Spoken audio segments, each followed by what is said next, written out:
الحمد للہ وحدہ والصلاة والسلام علی من لا نبی بعدہ اما بعد۔ اے میرے عزیز بھائیو،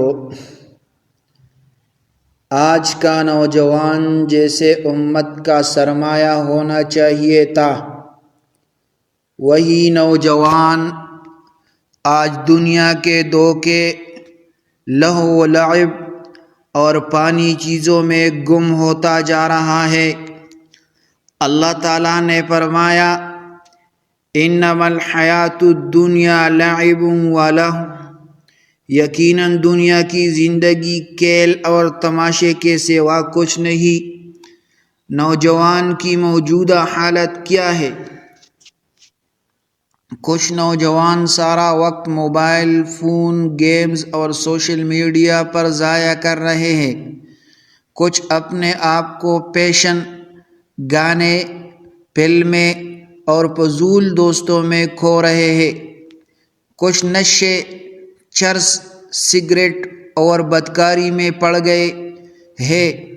نماز، قرآن اور مسجد سے دوری بڑھتی جا رہی ہے۔ نبی کریم صلی اللہ علیہ وآلہ وسلم نے فرمایا نعمتان معبوب فیہما کثیر من الناس الصحۃ والفراغ، دو نعمتیں ایسی ہیں جن میں اکثر لوگ دھوکے میں رہتے ہیں، ایک صحت اور فارغ وقت، ایک صحت اور دوسرا فارغ وقت۔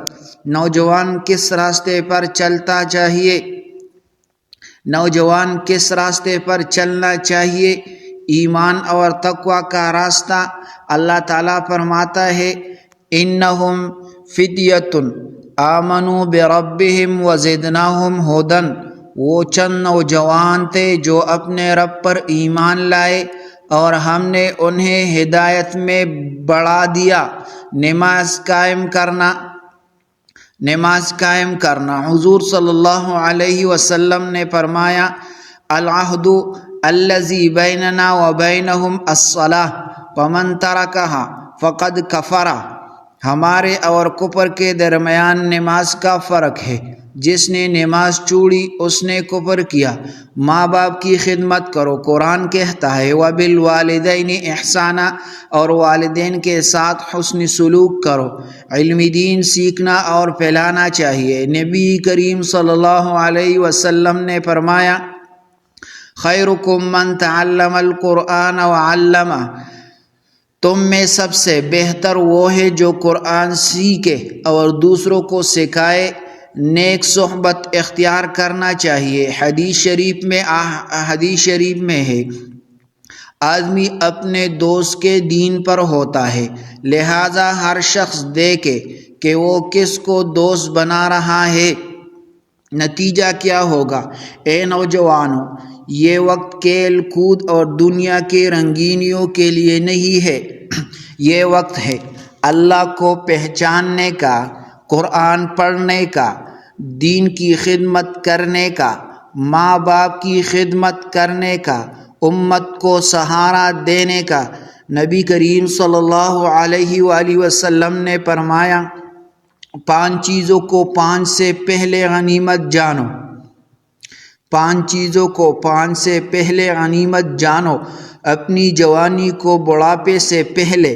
نوجوان اگر آج اپنے قدم مسجد، قرآن، علم اور نیک صحبت کی طرف بڑھا دے تو اس کی زندگی کامیاب ہے، اور اگر دنیا کھیل تماشے میں ضائع کر دے تو کل قیامت کے دن پچھتاوے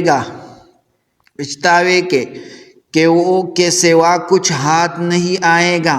لہذا آپ مہربانی کریں، آپ اپنے کھیل تماشے چھوڑ دیں اور اللہ جل جلالہ کی طرف آ جاؤ، نبی کریم صلی اللہ علیہ وآلہ وسلم کے سنت کے طرف آ جاؤ، تاکہ آپ لوگوں کو کامیابی ملے، اور یہ کامیابی آپ کے لیے دنیا اور آخرت میں ہے۔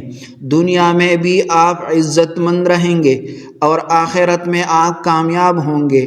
اگر آخرت میں آپ ناکام ہو گئے تو آپ کا وقت جو دنیا میں آپ نے گزارا ہے وہ سارا برباد ہوگا اور آخرت میں بھی آپ کے لیے بربادی ہوگی۔ تو لہٰذا آپ اس دین کی طرف آ جاؤ تاکہ کامیاب ہو جاؤ، اور یہ دین تبلیغ کے ذریعے سے ہر آدمی کو پہنچاؤ، اور یہ بیان آپ پر لازم ہے کہ یہ آپ زیادہ سے زیادہ لوگوں تک پہنچائے تاکہ ان کی زندگی بھی بدل جائے۔ جزاکم اللہ احسن الجزا۔